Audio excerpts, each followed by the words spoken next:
Hi again then guys, and welcome back to my Gran Turismo Sport closed beta review series, and this particular part is a highly talked about aspect of Gran Turismo. It always is when there's a new game, and it's one of the aspects of the game that I usually like to explore first as soon as I get onto a new game, and that is what are the cars that are featured on the game. I go straight to that garage if possible, check out what kind of cars are in the dealerships, look for the kind of oddball vehicles which you may not expect to be there. Gran Turismo has always been great for that kind of thing. So what can you expect from GT Sport for those who are maybe less familiar with the cars that are on there or the kind of cars that are on there? Is it like Gran Turismo's past in that it's quite eclectic? You've got crazy cars, expected cars, daily drivers, as well as race cars. Or is it a new direction?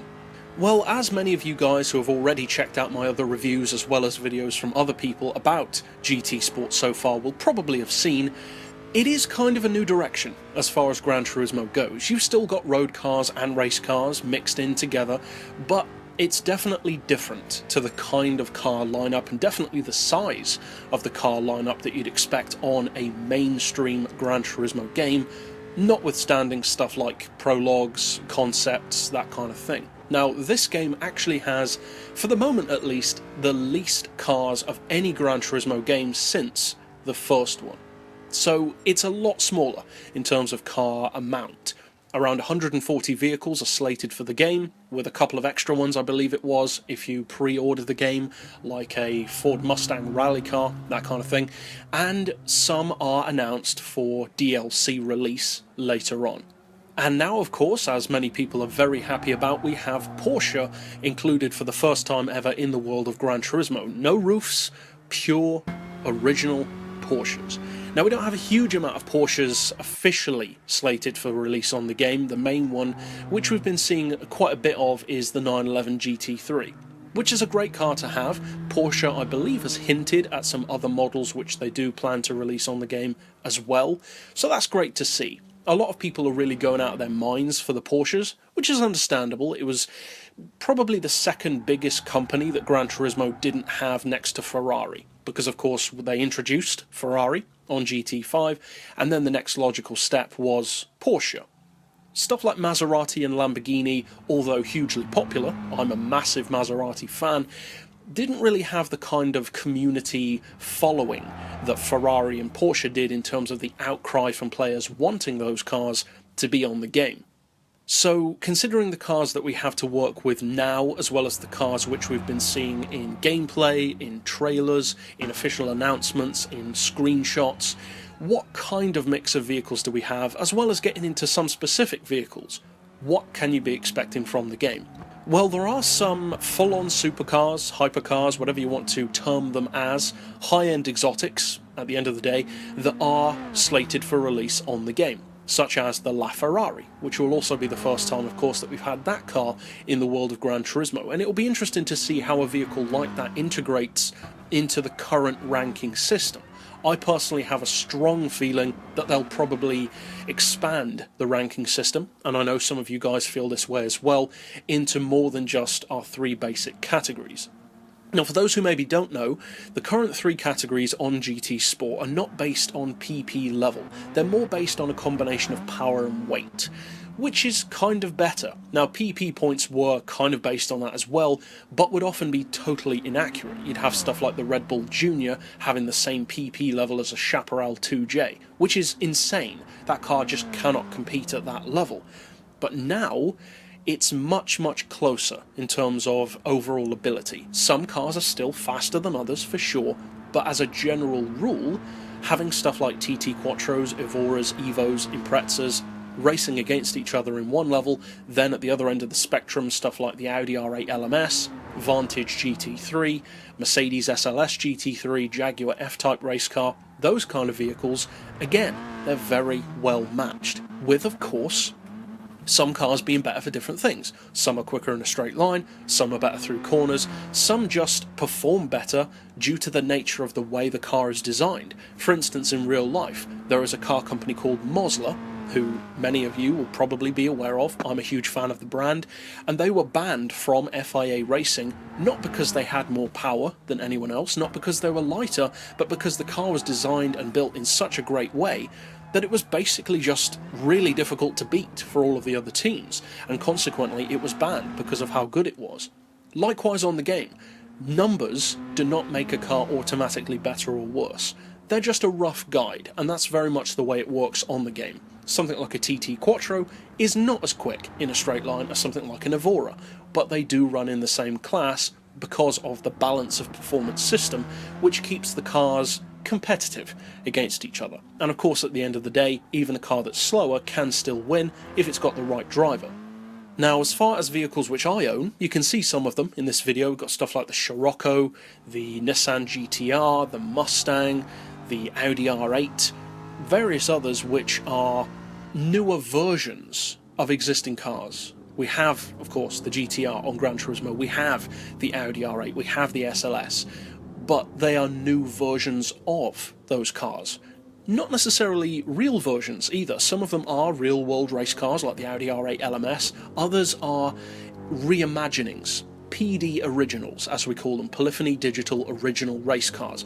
And that's always been something that has, from the very start of Gran Turismo, been a strong point in the game's favour. That Polyphony is not afraid to create race cars that may be inspired by reality but aren't necessarily real cars. Stuff like the Alfa Romeo 4C race car which is on the game. It's not a real race car, but it's inspired by real race cars. And incidentally, the Alfa Romeo 4C may just be my favourite new car of Gran Turismo Sport so far. I'm not a big fan of the 4C road car, but as a race car, it's basically perfect. The size of the vehicle, the compact nature means that even with more weight than the road car, it still handles itself remarkably well. The performance is fantastic. In a straight line, it may or may not be quicker than others in the class, but through corners, it just feels so good to drive. Then, of course, on the other end of the spectrum, you've got cars which are bigger and heavier, even within their respective classes, that feel as big and as heavy as they should, while still remaining comparatively competitive within that specific category, like the Mustang or the Nissan GTR, cars which are a little bigger, a little heavier, but also have the power and torque to still keep them competitive. Certain cars are definitely better than others in each class. The GTR is very strong in the Group 4 category, the Mitsubishi Evo 10 is very strong in the N300 road car category, and as far as race cars go, it's dependent on the track, but as a general rule, stuff like the 4C or the Impreza or the Evo race cars are very good on twisty circuits, whereas something like a Mercedes AMG GT car or the SLS GT3 have got that kind of straight line sheer power and torque that you'd want on, say, an oval track or a track with much longer straights, like the Le Mans. I haven't driven on the Le Mans yet, but without a doubt it will end up on the main game. It's just too important a racetrack not to have. And overall then, the car lineup, at least currently on GT Sport, both in the beta and what's expected of the actual game when it's released, is interesting, but definitely not better than other Gran Turismo games. I personally, and I know many of you guys were as well, was disappointed by the car lineup because it's taken away one of the aspects that Gran Turismo has always had, and that is having normal cars, everyday vehicles which you can see on the street. They're not really included anymore. Even in the street class, they are higher end street performance cars with over 300 horsepower, stuff which is more exclusive, more performance oriented, not really normal cars as such. But it's not just those kind of vehicles which have been removed from the game, it's also the oddball stuff, because at the moment I would describe the lineup of Gran Turismo Sport in one word as being safe. All of the cars are very safe choices. They're expected, they're newer cars, we don't have any classics on the game, we have hardly any supercars announced, so it's a very safe bet. They're keeping it very inside the box, and although that is understandable, that's what many other games like Project Cars and Assetto Corsa also do with official race cars and expected road cars like Evos and Imprezas. But unfortunately, that's not really Gran Turismo's legacy. They've always been known, and I would like to think respected, certainly by me and I know by many of you guys, for not doing what everyone else does, but rather for trying different cars, the Ford Model T, the Chaparral 2J, the Renault Espace F1, those crazy cars, many of which have never been featured on other racing games still to this day. So that aspect has been taken, at least for the moment, from the game, and hopefully it will be reintroduced later, but we'll have to see, because this is definitely a different kind of game, of course, to Gran Turismo 4, 5, 6, those numbered games. This is more of an offshoot, if you will, of the Gran Turismo series, and although Kaz himself has said that he considers this game to be Gran Turismo 7, it's very clear that even if that is the case, and he doesn't change his mind later, that if indeed this is GT7, or even if it isn't, the one thing that is for sure is that it's a very new direction for Gran Turismo. So in terms of the lineup, there are some nice cars in there, but my overall thoughts are it's okay, but kind of disappointing when you compare it to Gran Turismo's past legacy. But overall, that's it for this particular aspect of my Gran Turismo Sport review, and in the next part we'll be talking new racetracks. So be sure to stick around on the channel for that, and of course you could check out the previous parts in this series if you haven't done so already, talking about stuff like graphics, physics, tuning, and sounds. But for now, as always, thanks for watching.